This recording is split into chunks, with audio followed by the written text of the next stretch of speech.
If anybody ever tells you that you are not worthy enough just because you have not cleared a XYZ entrance exam, run away from that person as far as possible. Even if it's a friend, that person or that he or she, whatever it might be, is not worthy being your friend. Any sane person who has cleared any sort of entrance examination would agree with me, because competitive examinations are a race, but life, mere dost, ek marathon hai.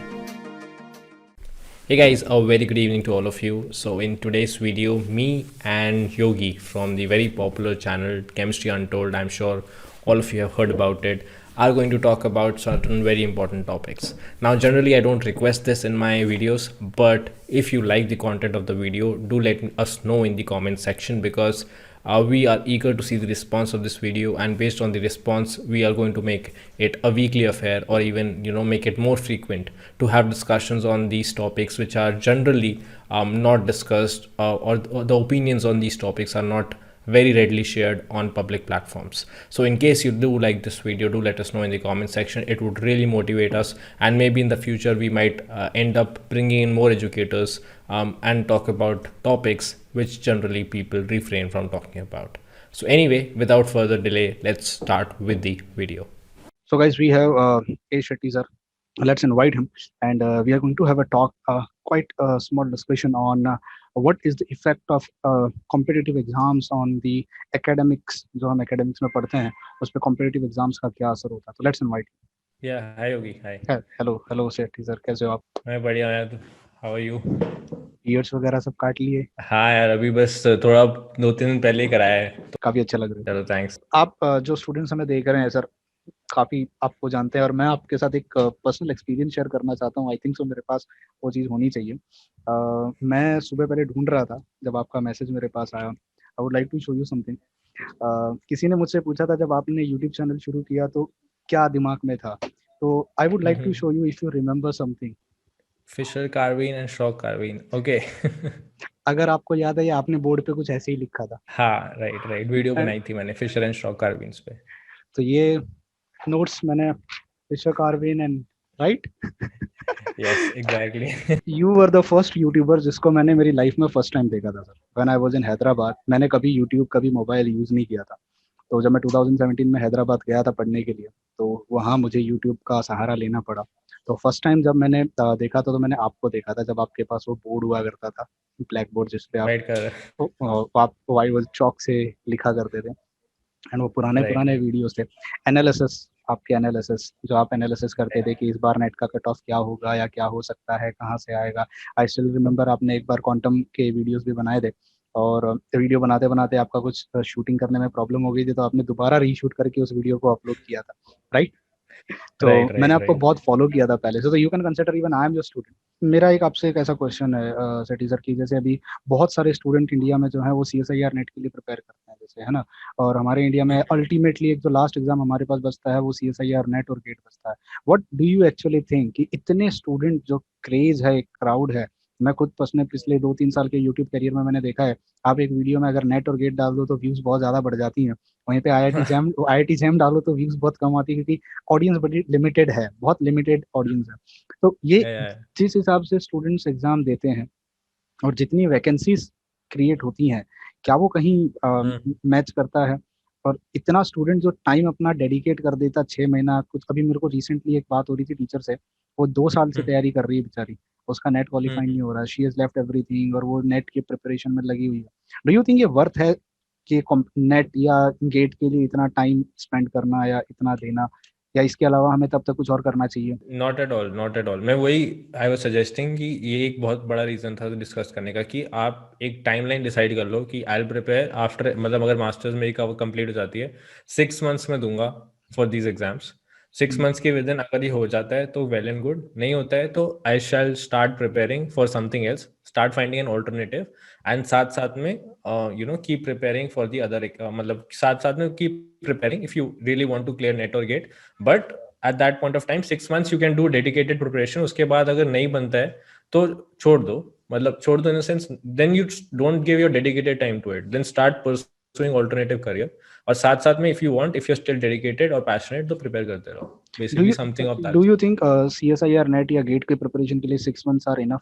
यार honestly speaking I think मेरे हिसाब से तो बहुत है 6 month. Dedicated preparation की बात कर रहा हूँ मैं, नॉट लाइक कि मास्टर्स के साथ साथ प्रिपेयर कर रहे हो। In that case you might require a lot of maybe 1 year for GATE, but I think 6 months CSI के लिए तो मैं 3 months ही रिकमेंड करता हूँ। 6 months ही मेरे को लगता है बहुत ज्यादा है if you are preparing from the competitive point of view. Okay. Like I said कि like you had shared in the video कि you got so engrossed in the content कि वो एग्जाम की प्रिपरेशन के एस्पेक्ट्स आप भूल जाते हो। भूल जाते तो हो। बहुत लोगों के साथ ये होता है।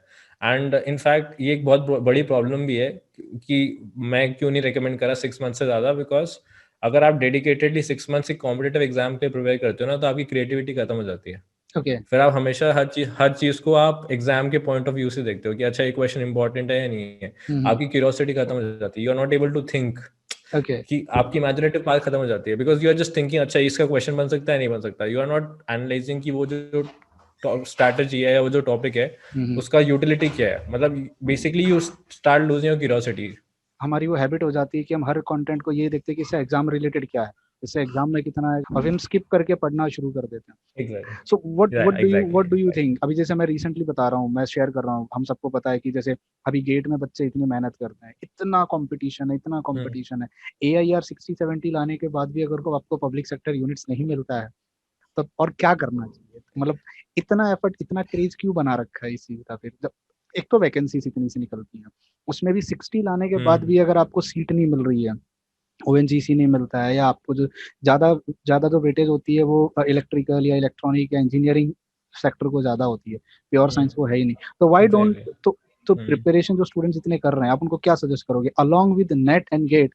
ऑल्टरनेटिव क्या रखनी चाहिए हमारे पास? क्योंकि मेरा एक ऐसा क्वेश्चन है, जैसे भी मेरा नहीं है, हजार जितने भी बच्चे BSc MSc कर रहे हैं उनका एक ही ऑप्शन होता है, MSc के बाद क्या? और after MSc either PhD, either teaching, या तो पब्लिक सेक्टर यूनिट। अब तीनों के लिए मुझे नेट और गेट कंपलसरी होता है। तो अगर नेट और गेट में क्वालिफाई नहीं कर पाता हूँ, तो और अल्टरनेटिव्स क्या है मेरे पास जो मुझे एक्सप्लोर करना? तो यार इसके लिए मैंने वैसे तो एक ऑलरेडी मैंने non traditional careers in chemistry पे एक अपनी चैनल पे वीडियो डाली हुई है, बट हो सकता है कि वो सिंस इंग्लिश में वो ज़्यादा उस पर लाइक लोगों का ध्यान नहीं गया होगा। बट हम डिस्क्रिप्शन में उसका तो लिंक दे देंगे। डेफिनेटली तो उस वीडियो में उसमें मैंने ये बताया बेसिकली, जैसे कि for example intellectual property rights अभी इंडिया में specially in the field of biotechnology lot of startups are coming. ठीक है। अब जब स्टार्टअप्स आते हैं तो they all need a person who will be handling let's say the intellectual property और rights.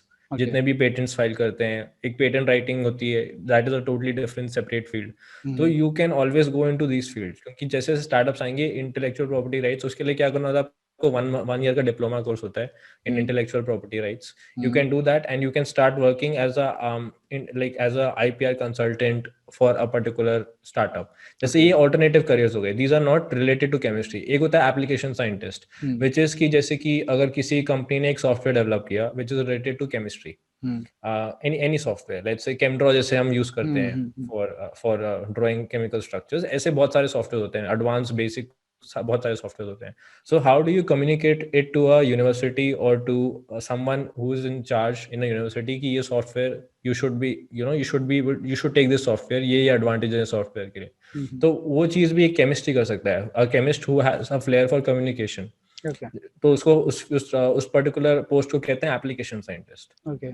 wherein you basically someone develops an application and which is related to chemistry, and you basically are the person who is in charge of the sales of that particular software, but along with sales you also need some technical expertise कि okay. आप समझाओ आओ किसी को कि उसके क्या use है उस सॉफ्टवेयर का।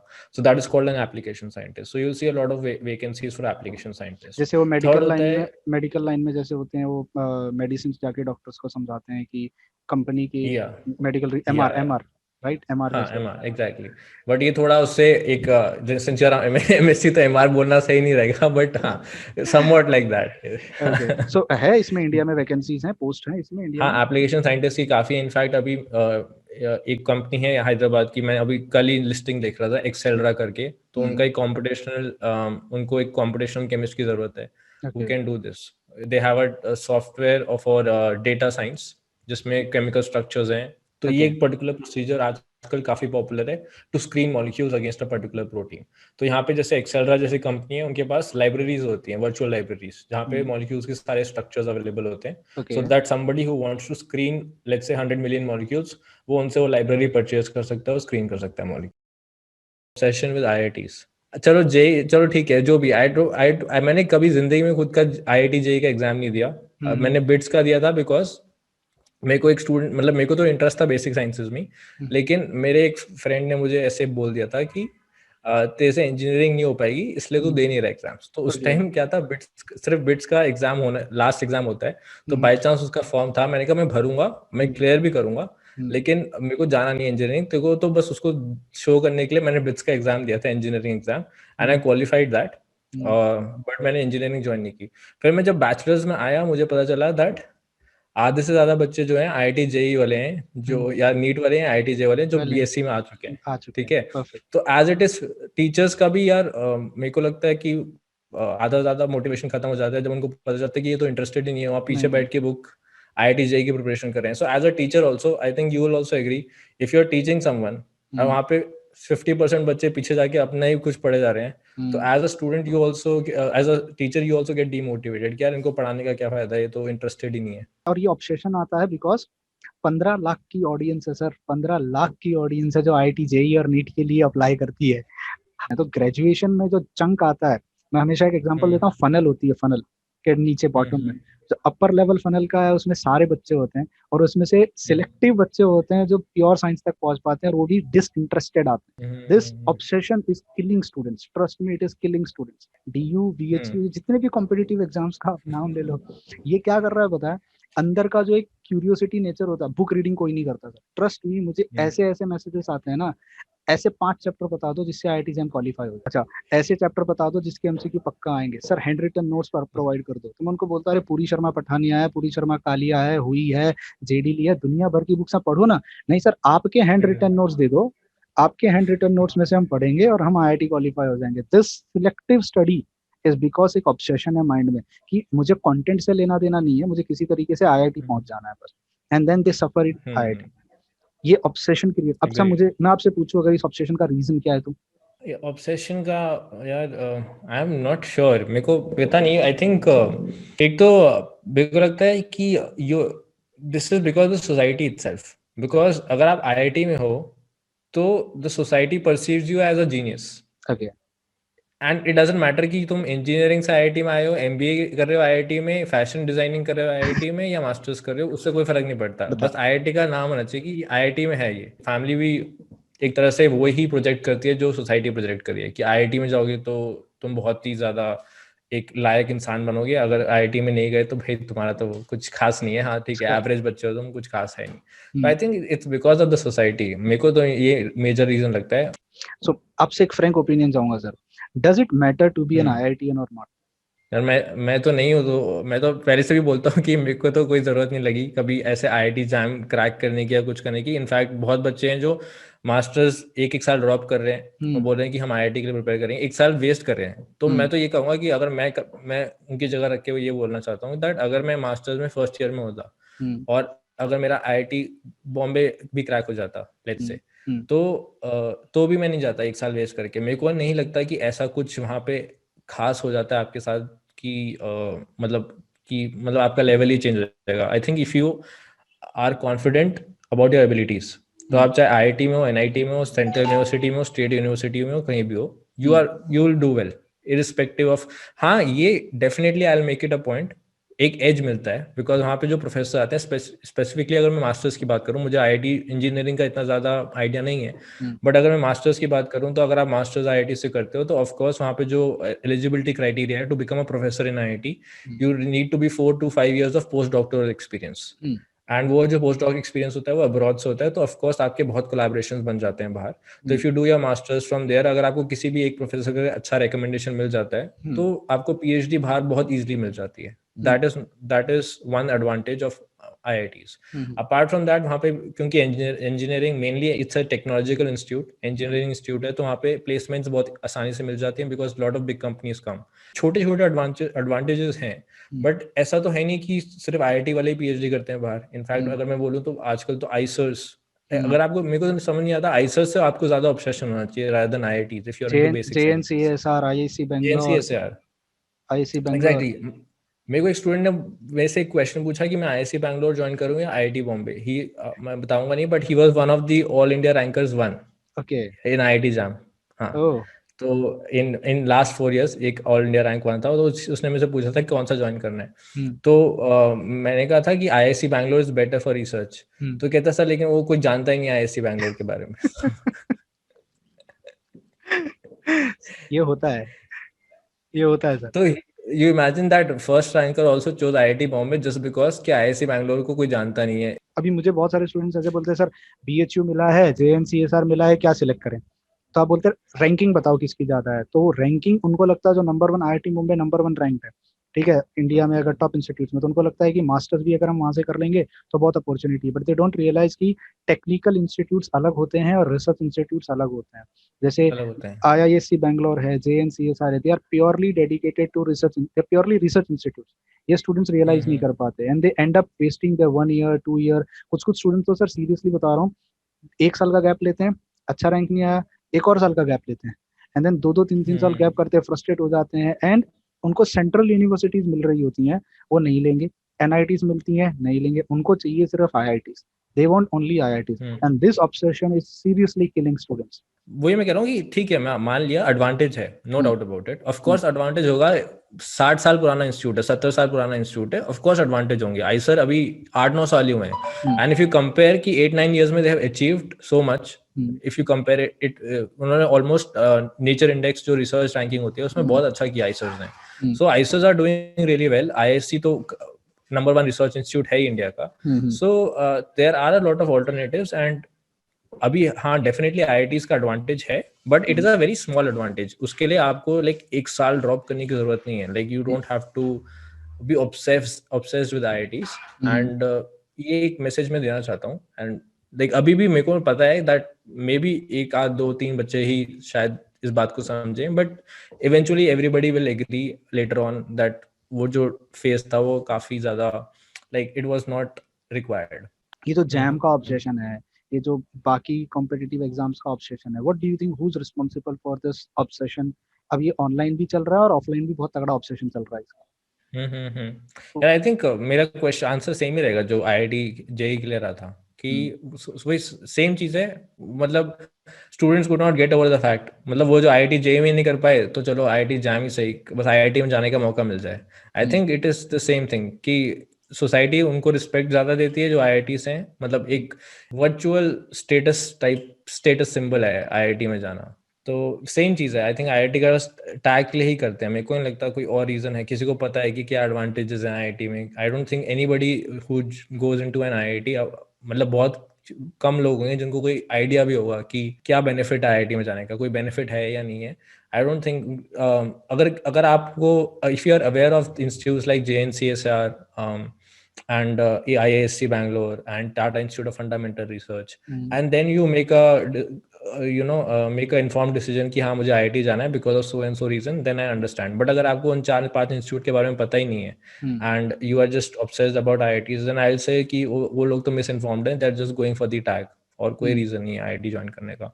उनको तो मतलब उनको होता है आईआईटी जोधपुर ही मिल जाए या कोई नया भी मिल जाए, अगर कोई कंपैरेटिवली टू JNCSR। हम्म। मेरे साथ एक ऐसा भी स्टूडेंट है जिसने JNCSR छोड़ के कोई आईआईटी, कोई नया आईआईटी ज्वाइन कर लिया हम्म। जस्ट बिकॉज आईआईटी का टैग मिलेगा। तो इट क्लियरली शोज कि मेजोरिटी ऑफ स्टूडेंट्स को तो टैग ही चाहिए, और कोई और कुछ जब उनको मतलब नहीं है रिसर्च से हम्म। या कुछ। से एक ओपिनियन में चाहूंगा कि जो स्टूडेंट्स अभी कॉम्पिटिटिव एग्जाम्स की तैयारी कर रहे हैं, डिफरेंट डिफरेंट कॉम्पिटिटिव एग्जाम्स में जो लगे हुए हैं, जो नॉलेज को छोड़ के सिलेक्टिव पढ़ाई करने में जा रहे हैं, उनके लिए आप क्या मैसेज दोगे? एक ब्लंट, एक बोल्ड मैसेज अगर आप देना चाहो, इररिस्पेक्टिव ऑफ कि क्या चल रहा है आज के जमाने में, so what will be your message for जो नॉलेज छोड़ के डेडिकेटेड प्रिपरेशन कर रहे हैं फॉर द एग्ज़ाम, दो चीज़ें हैं। First of all, if you are interested in the subject, if see I मैं यहाँ पे किसी को जज करने के लिए नहीं आया हूँ।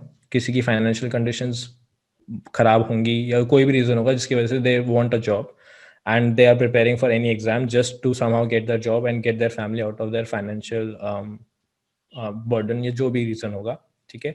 तो if you are preparing in a selective manner, go ahead, prepare and do your best to get a job. But specially जो रिसर्च में इंटरेस्टेड है, मैं जनरली ज़्यादा PSUs के बारे में बात करता नहीं, बिकॉज मुझे भी कुछ नॉलेज नहीं है, ना ही मुझे कभी ज़िंदगी में इंटरेस्ट है किसी PSU में ज्वाइन करने का, तो मेरे को इतना आइडिया भी नहीं है, तो मैं उनको तो ज़्यादा नहीं बताऊंगा। बट जिसको रिसर्च में इंटरेस्ट है, I agree that clearing these exams GATE and NET are important, ठीक है, इंपॉर्टेंट है। But like I have mentioned previously also कि 6 months is more than enough to, एक तो अगर if you are interested in research, तो GATE में you don't need top 100 rank. अगर आप PSU में जाना चाहते हो तो अलग बात है, then you have to prepare accordingly. But if you are into research, अगर आपकी अंडर 500 भी आ जाती है, that is a good rank as it is. आपको गेट का कोई एडवांटेज खास नहीं मिलता अपार्ट फ्रॉम लाइक, अगर आपने क्वालिफाई किया एग्जामिनेशन और किसी एक की टॉप 10 रैंक में भी आई है, रिसर्च में उसका कोई मैटर नहीं करता है। तो you don't have to dig yourself into gate examination just to get a good rank। तो अगर if you prepare for net sincerely, तो आपका गेट में आराम से 500 अंडर आ सकता है, Okay. ठीक है। तो like I mention the starting of the video कि 6 months नेट के लिए बहुत ज़्यादा बोल रहा हूँ मैं, 6 months बहुत ज़्यादा। सिलेक्टिव प्रिपरेशन की बात कर रहा हूँ मैं, और dedicated preparation, not during your masters. But अगर आपने मास्टर्स के बाद आप सोच रहे हो कि मैं 6 months प्रिपेयर करना चाहता हूँ फॉर द डिसम्बर एग्जामिनेशन, या प्रिपेयर करना चाहती हूँ फॉर द डिसम्बर एग्जाम, तो you need 6 months is more than enough. 6 months बहुत ज़्यादा कह रहा हूँ मैं, 3 महीने में आराम से क्रैक हो सकता है, provided your foundation are strong. अगर फाउंडेशन स्ट्रॉन्ग नहीं है तो 3 महीने आप जैसे 3-4 महीने लगा के अपने फाउंडेशन स्ट्रॉन्ग करो, और लास्ट 2 महीने you selectively prepare for the exam.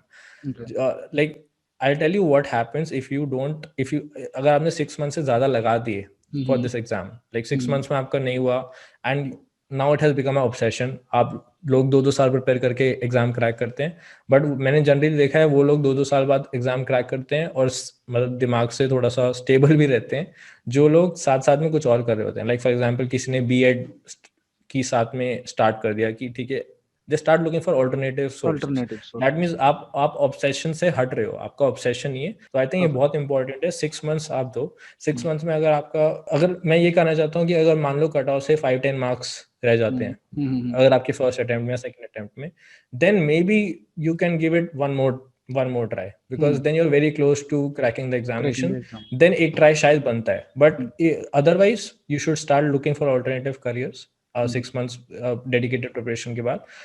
like I said कि इसका जो drawback, like you also mention, कि फिर आप सिलेक्टिवली क्वेश्चंस को ही देखना स्टार्ट कर दोगे, like you will not, you lose your creativity, and आपका जो रिसर्च एप्टीट्यूड है, जो बहुत जरूरी है क्यूरियोसिटी रिसर्च करने के लिए कि ये क्यों हो रहा है, what is the reason behind it, you will lose that, you will start thinking everything in a very analytical way कि अच्छा ये हो गया, इससे क्या बन सकता है, इससे क्या क्वेश्चन बन सकता है, और उस धीरे धीरे आपकी जो क्रिएटिविटी है या क्यूरियोसिटी है किसी भी चीज़ के बारे में, जैसे कि मान लो NMR स्पेक्ट्रोस्कोपी में you came across a question, let's say, जहाँ पे 7 सिग्नल आ रहे हैं, but according to your calculations the signal should be 6।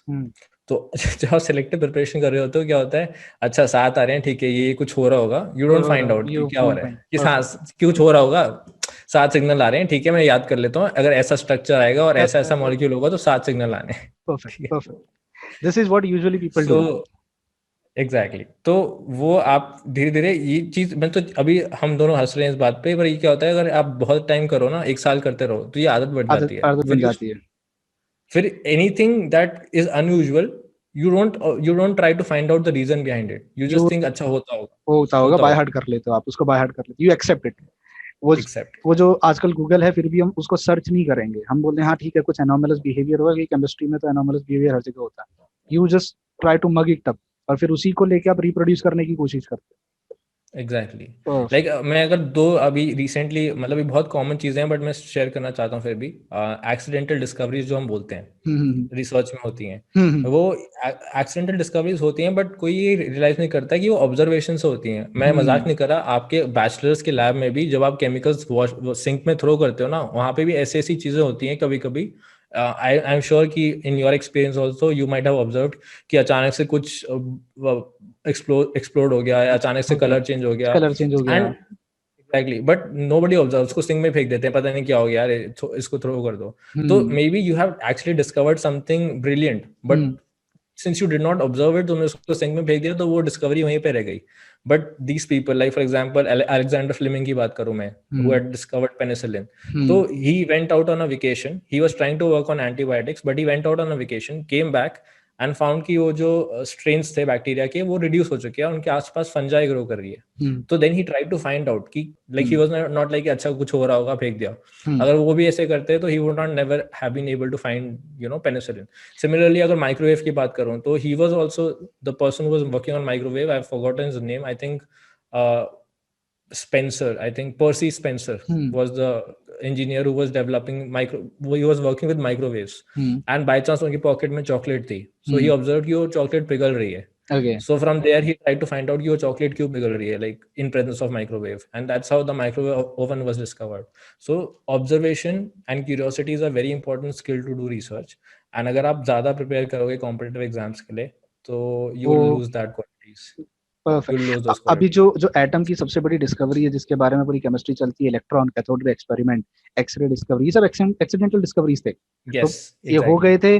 Cathode ray experiment जो था, they were trying to pass electricity from the gas and suddenly they discovered cathode ray आता है. अगर वो भी उस समय ये कह देते यार चलो कुछ नहीं, लाइट निकल रही है, बंद कर दो, घर पे चले जाते हैं, we would have never discovered electron क्या होता है. एक्सरेज, एक्स अननोन रे, उन्होंने अननोन रे को पकड़ा. What is X ray? Student actually don't understand X ray का फुल फॉर्म में एक्स क्या है. That is unknown mathematical expression of x where we try to find it out. So this is because this is what happens when you are indulged in competitive exams. आप भूल जाते हो कि science is beyond answering questions in 3 hours. आप 3 घंटे में questions के answer देने की कोशिश करो, साइंस उससे बियॉन्ड है. कभी कभी तो पीपल जो चीज हम 1 घंटे में पढ़ लेते हैं, कैथोड रे एक्सपेरिमेंट हम 1 घंटे में पढ़ लेते हैं, रदरफोर्ड, जे थॉमसन सर ने अपनी पूरी लाइफ उनके पीछे गुजार दी थी उस एक एक्सपेरिमेंट को करने के लिए. And then they came out with the conclusion कि ओके एटॉमिक स्ट्रक्चर ऐसा दिखता है. एंड हम स्टूडेंट्स क्या करते हैं, we just mug up, we reproduce, we mug up, we reproduce. तो ये हो गया बिकॉज हमने एक कहते हैं ना, एक नोशन बना रखा है कि जो कॉम्पिटिटिव एग्जाम में 3 घंटे में क्वेश्चंस के आंसर दे देगा और जिसका रैंक अच्छा आ जाएगा, he is brilliant, he is smart.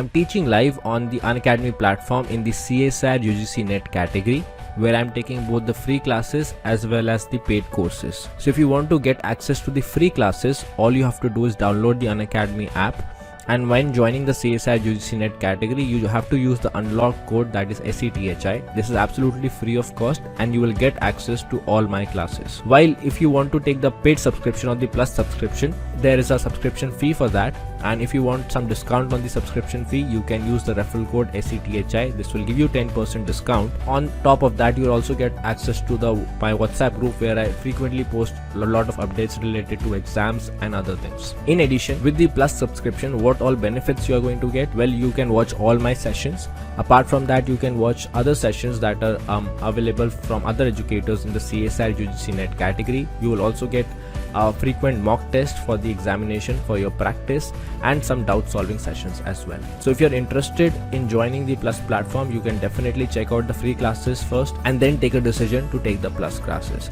Do not forget to use these referral codes. This will give you a discount for the plus subscription, and this code you have to use when you're joining the app to get access to all my free classes.